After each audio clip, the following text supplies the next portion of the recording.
So who are you? Well, my name's Erika, and I am the current council member for this district, District 5, here in Salt Lake City.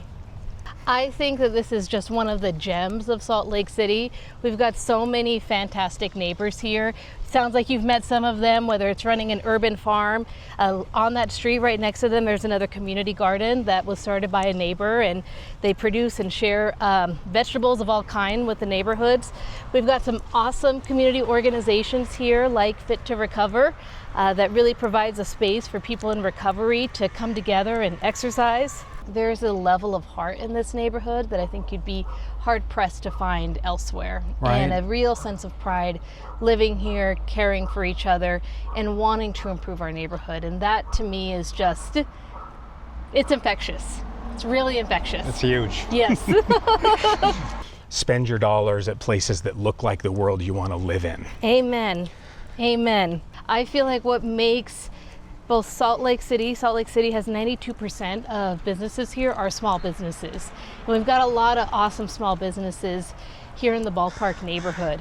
And what I love about that is that these are our neighbors, whether they've opened up a brewery like Roja, a coffee shop, Nice ducking. a coffee shop, a thrift store exchange. Like, so many of the small businesses that we have here are run by our neighbors. And even if they don't live in the neighborhood, they feel a great sense of neighborhood pride. And one thing I love about the Ballpark is that we've got neighbors who love where they live. A couple weeks ago, I was talking to somebody and they said, you know, it doesn't really matter where I buy my food or where I shop, because no matter what, it's helping somebody somewhere.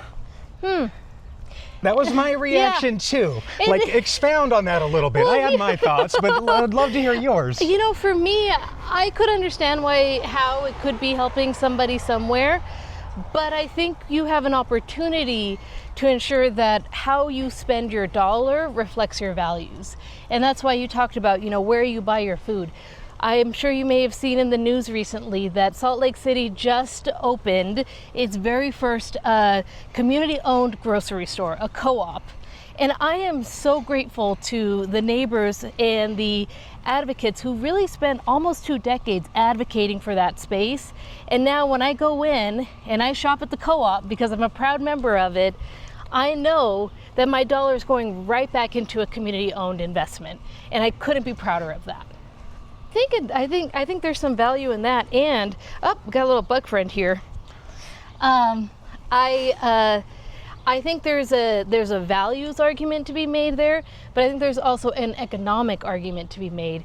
You've got to fact check me on this, but I heard once that when you spend $1, for instance, at a local music venue or locally owned artistic space or event, it results in almost an $11 economic input into the area around it. When you think about food and beverage and other types of experiences, those are dollars that are circulating in our neighborhoods.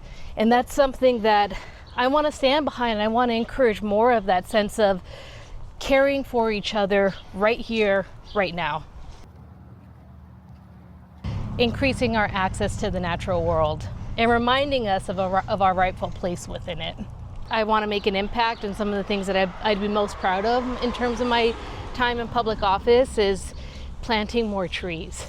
And even as we're walking down this street, seeing the mature trees that are here and some newer trees, and wanting to ensure that we are taking care of our environment and connecting people to our natural world, which I believe promotes health, well-being, connecting with our neighbors, and even us out here on this walk, appreciating the shade when we have it. So I look at these mature trees and I'm so grateful for them.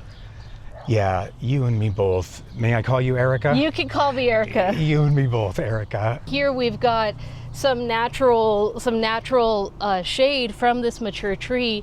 And what I love about our mature trees is that they reflect foresight. They reflect somebody who planted a tree however many years ago, may not enjoy this beautiful shade, but that's what I feel like is generational equity. You're handing to a future generation something that you feel proud of, something that benefits them, something Right. that's long-term in nature.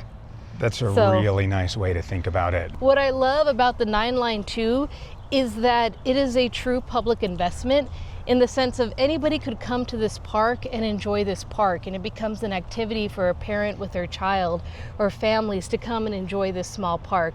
Or Liberty Park, one of the gems. The 9 Line is the same thing. It's an activity that someone who may be really struggling can do with their kids, and they don't have to spend a dime. They can just go bike riding up and down that trail. Maybe they stop and get ice cream somewhere, but it becomes truly a public asset that can benefit all of us.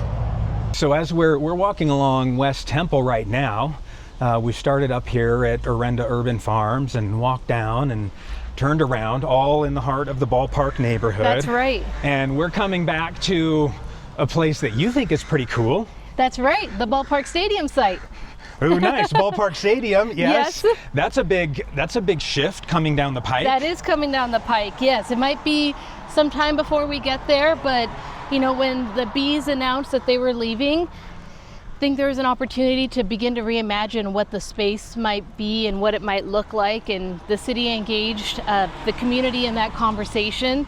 And what emerged from that was, this is truly a historic community space in our neighborhood, and it has been for over 100 years.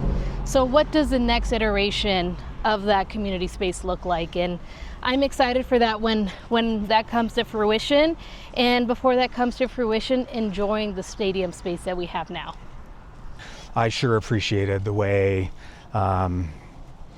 that public input was incorporated, and the process being a pretty inclusive, open process of, Yes. hey, let's share these ideas and do the best we can to come up with something that's going to engage and create community and that can be celebrated by everyone in it. Yes, and create the next generation of memories at this community-driven site.